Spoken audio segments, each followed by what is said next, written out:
കുറച്ചൊക്കെ എനിക്കറിയാം. ഞാൻ പറഞ്ഞുതരാം മോളെ. പണ്ട് ഇവിടെ ഒരു മന്ത്രവാദിനി ഉണ്ടായിരുന്നു.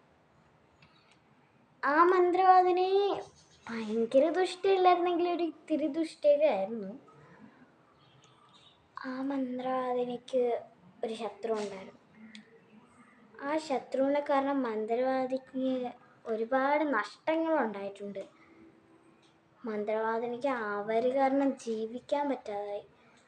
എന്ന് വെച്ചാൽ അവരുടെ പുച്ഛം, പരിഹാസം, പിന്നെ എന്നും ആ മന്ത്രവാദിനിയോ അവരുടെ ശത്രുവും തമ്മിൽ അടിയാണ്. അങ്ങനെ ഇരിക്കുമ്പോൾ മന്ത്രവാദിനിക്ക് അവരെ കൊല്ലണമെന്ന് തോന്നി. മന്ത്രവാദിനി എന്തോ ഒരു മായാജാലം പോലൊരു വെള്ളം ഉണ്ടാക്കി. എന്നിട്ട് അന്ന് ശത്രു ഇട്ടിരുന്ന ആ ഡ്രസ്സ് നോക്കി വെച്ചു. പക്ഷേ മന്ത്രവാദിക്കൊരു മോളുണ്ടായിരുന്നു. ഇതൊരു സുന്ദരിയായൊരു മോളായിരുന്നു. അവളുടെ പേരാണ് ലിറ്റിൽ.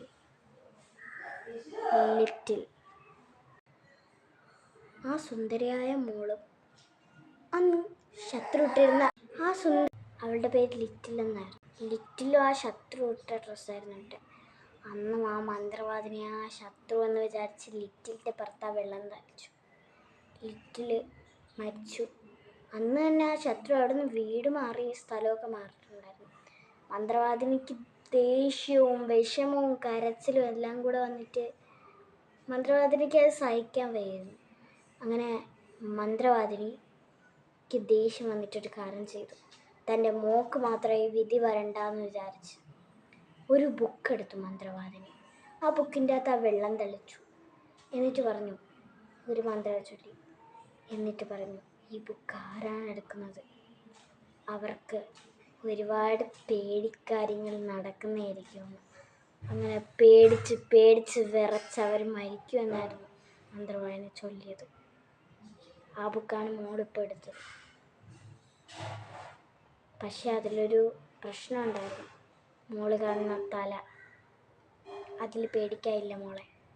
കാരണം മന്ത്രവാദിനി മന്ത്രം ചെയ്തപ്പോൾ അതിലൊരു തെറ്റ് പറ്റി. അതിലൊരു നല്ല ആളും കൂടി ഉണ്ടായിരുന്നു ഈ തെറ്റെല്ലാം മനസ്സിലാക്കി. മോളിപ്പോൾ കാണുന്ന തലയുടെ പേരാണ് ട്രസ്റ്റ് ഹെഡ്. ആ ട്രസ്റ്റ് ഹെഡ് മോളെ സഹായിക്കാൻ ഇത് പറയാനാണ് നിന്നത്. അതിനെ കണ്ടാൽ പേടിയാവും. അതിനൊരുപാട് പല്ലുകളുണ്ട്. ചിരിച്ചുകൊണ്ട് തന്നെ ഇരിക്കും.